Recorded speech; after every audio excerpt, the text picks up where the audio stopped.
jour est consacré à notre pays pour la fête de l'indépendance.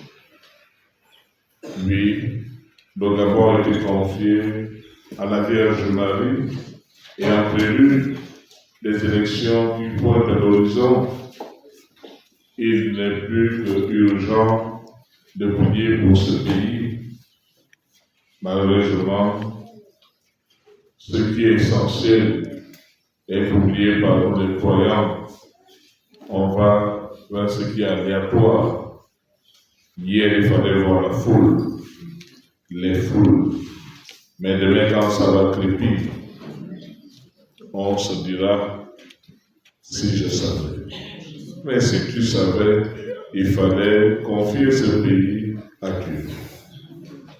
Inutile d'être hypocrite et se dire je ne fais pas de la politique et que l'Église fait de la politique. L'Église fait de la politique à travers ses chrétiens lorsque nous devons défendre le bien commun, lorsqu'il faudrait que nous prions pour la stabilité et la prospérité du pays. Ce sont les chrétiens qui devraient être les premiers auteurs, les premiers acteurs de la chose politique. On est loin de nous imaginer ce qui peut arriver lorsque nous voyons et nous assistons, et nous écoutons des choses qui se disent. Il est plus que urgent de prier pour ce pays. Oui, Dieu fait des merveilles. Il peut continuer à faire des merveilles pour vous et moi et pour le Gabon.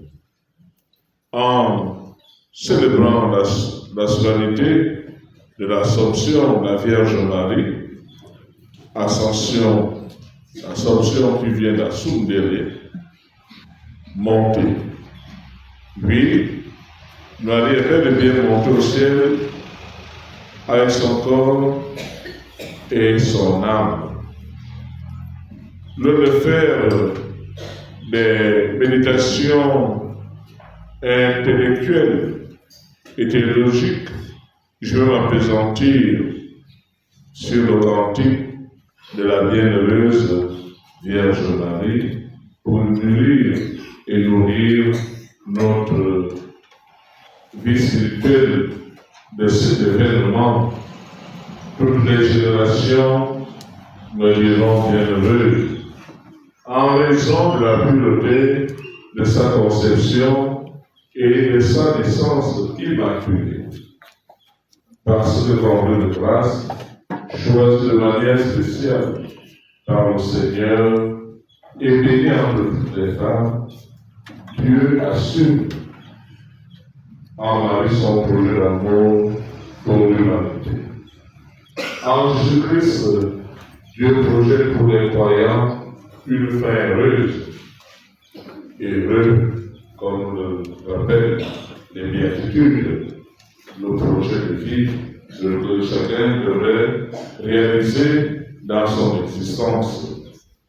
Oui, Marie a cru entièrement à ce projet de Dieu. Elle a fait aussi anticiper toute la prophétie et il faudrait tout simplement voir dans la vie de certains des saints qui nous sont proposés par l'Église. Oui, un exemple de Saint Jean-Baptiste à la rencontre de Marie avec sa mère, l'enfant tressaillit d'allégresse à son entrée. Même si Marie est une créature, comme nous aimons le dire, mais elle reconnaît que Dieu en a fait quelqu'un de spécial et de particulier, choisi entre toutes les femmes, béni entre toutes les femmes. Comment se fait-il que la mère de mon Sauveur vienne jusqu'à moi? Ça, c'est ma mère Élisabeth. Oui, cette rencontre, Dieu, à travers son Fils, vient à notre rencontre de tous les jours. Est-ce que vous et moi, nous en sommes capables de vivre ce moment comme si nous étions des privilégiés? Nous sommes chrétiens, oui, des privilégiés, Mais est-ce que nous savons profiter de ces moments de rencontre? D'abord des rencontres fraternelles et des rencontres spirituelles avec notre Seigneur Jésus-Christ. Dieu ne saurait abandonner sa servante, celle qui a porté pour le salut de tous en Jésus-Christ. Parce que rien n'est impossible à Dieu et que sa promesse se réalise toujours. Marie ne peut donc pas commettre la corruption du corps et de l'âme. Dieu l'a préservé du péché. Parce que Dieu ne peut pas venir naître là où le péché est. Alors il a lui-même choisi et préparé cette âme pour que le monde connaisse la joie du ressuscité et du Sauveur que le Christ incarne. Puis, Jésus, dans une logique de vérité et d'engagement et de responsabilité, assume sa mère des ici-bas jusqu'à son entrée dans la félicité éternelle. C'est le Christ lui-même qui communique ce que nous célébrons aujourd'hui à sa mère. Voyez-vous, les gens de ce monde, lorsqu'on voudrait parfois obtenir les bienfaits de ceux-là, qu'est-ce que nous faisons?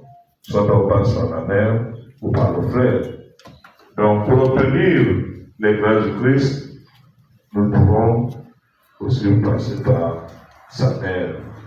Oui, parce que le Christ est fier de sa mère.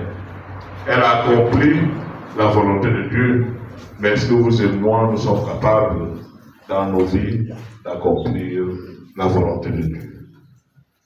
Nous sommes engagés, nous sommes invités à le faire à l'exemple de Marie.